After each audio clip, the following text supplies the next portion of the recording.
Hey everyone! Today we're diving into the fascinating story of the Jurchen Jin Dynasty. These guys ruled parts of China, Mongolia, and northern Korea from 1115 to 1234 CE. They started in Manchuria and ended up conquering the Liao Empire and parts of Song China, controlling the Great Plain of Asia from 1127 CE until the Mongols brought them down. Oh, and just to be clear, we're not talking about the Chinese Jin Dynasty from way back in 266 to 316 CE. So, let's talk about where the Jurchen came from and how they thrived. The Jurchen were tribes from northeastern China, with the most important clan being the Wanyan. They were descended from the nomadic Tungus Mongol people and the remains of the Baohi kingdom. They spoke the Tungusic language and lived in small walled towns and villages around the Liao and Sungari rivers, where they hunted and farmed. Interestingly, those near China adopted more advanced tech and cultural practices, while those in central and northern areas stuck to their roots. They were great at animal husbandry and specialized in horse breeding, which became a big moneymaker for them.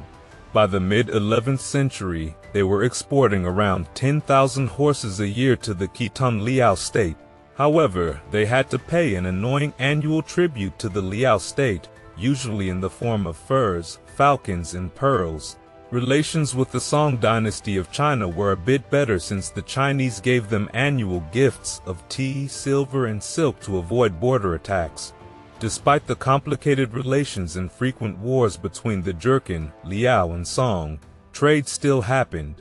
The Jurchen imported rice, grain, and tea while exporting horses, pearls, and ginseng. Now let's get into their conquests. In the early 12th century, the Jurchen began to challenge the Liao Empire and Goryeo in Korea. An uprising in 1103 led to war with Goryeo, and under the leadership of Yanjing, the Jurchen won the first round. However, in 1107, the Koreans sent a specialized army to deal with them.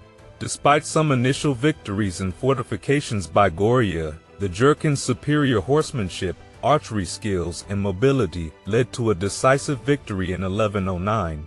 This was a sign of what steppe cavalry could achieve in the region. The Jurchen then formed their own state, the Jin, with Wanyan Aguda declaring himself emperor in 1115. The Song Dynasty, seeing an opportunity, teamed up with the Jin to defeat the Liao state. Aguda, now Emperor Taizong, attacked the Liao capital in 1120-21, and by 1125, the Liao dynasty, already weakened by internal conflicts, collapsed. And after the fall of the Liao dynasty, the Jurchen Jin dynasty wasn't ready to rest. Aguda's successor, Emperor Taizong, took the reins in 1123 CE and immediately started expanding the empire's reach. By 1125, they saw an opportunity in the Song dynasty's military weakness and launched an invasion into northern China. Even the famed general Tong Guan couldn't stop the Jin forces who besieged the capital Kaifeng. Emperor Taizong was captured, along with thousands of others, and the Jin took control of vast territories all the way down to the Yangtze River. The Song had no choice but to pay a hefty ransom to the Jin to prevent further bloodshed. This defeat forced the Song court to move to the Yangtze Valley, and by 1138, they had established a new capital at Hangzhou, marking the beginning of the Southern Song dynasty. Despite the invasion, relations between the Jin and Song eventually stabilized. In 1142, they signed a peace treaty, and the Song, preferring peace over costly wars, continued to send large quantities of silk and silver to the Jin. Meanwhile, in Korea, the Jin's attack on the Song spurred Goryeo to submit to the Jin in 1126 to avoid conquest. When the Song asked Goryeo for help in rescuing their captured royal family the next year, King Yanjing of Goryeo declined. The Jin were now the dominant power in the region and clearly not to be messed with. The Jin capital was originally at Yanjing, which is modern-day Harbin. However, in 1153, they moved it to Yanjing, now known as Beijing, after taking over Liao territory. Like many states bordering China, the Jin adopted numerous Chinese political and cultural practices. They saw China as the epitome of civilization in East Asia, and its administrative methods were effective enough to be worth copying. They even developed their own writing characters similar to Chinese ones, although the Jurchen language itself remains undeciphered. However, the Jin didn't adopt everything from China. They rejected the Confucian reverence for officialdom. Jin rulers were known to publicly flog corrupt or inept senior officials, a practice unheard of in Chinese governance. This mix of adoption and rejection of Chinese practices made the Jin dynasty unique in its approach to rule and administration. And, as the Jin dynasty grew, not everyone was happy with the adoption of Chinese customs. Many traditional Jurchen tribesmen wanted to keep their culture alive, leading to a clash between those who supported Chinese ways and the traditionalists. In 1161 CE, the tension hit a peak when Emperor Hailing Wang was assassinated by anti-Sinicization rebels. His successor, Emperor Shizong, had to make some serious concessions to these hardliners. He promoted the Jurchen language over Chinese, set up Jurchen language schools, and made sure Chinese texts were translated. Even the civil service exams were conducted in Jurchen. The arts flourished with Jurchen culture, showcasing scenes of hunting with falcons and paintings, textiles, and jade carvings. Still, by the end of the 12th century, Jin rulers largely considered themselves the new inheritors of Chinese culture, having taken control of a significant part of its land.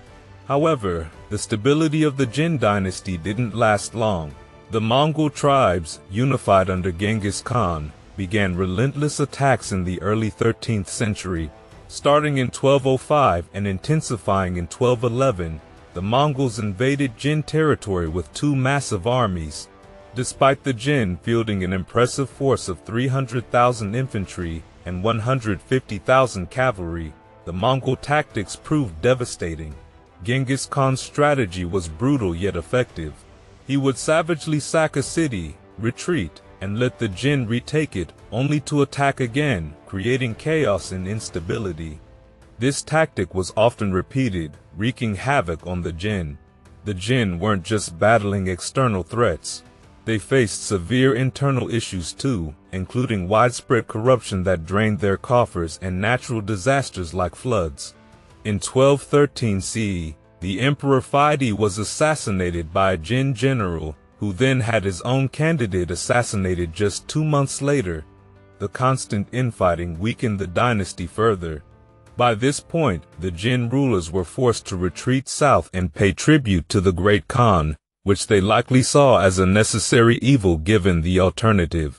This was only a temporary reprieve, as the Mongols launched another devastating attack in 1215 CE. The Jin, now reduced to a mere province, couldn't withstand yet another invasion, this time led by Ogedei Khan in 1234 CE. This marked the end of the Jin dynasty, although the Jurchen people continued their existence as nomadic tribes, raiding northern Korea in the 14th and 15th centuries. Later, they became known as the Manchurians, eventually conquering the Korean peninsula completely in 1636 CE.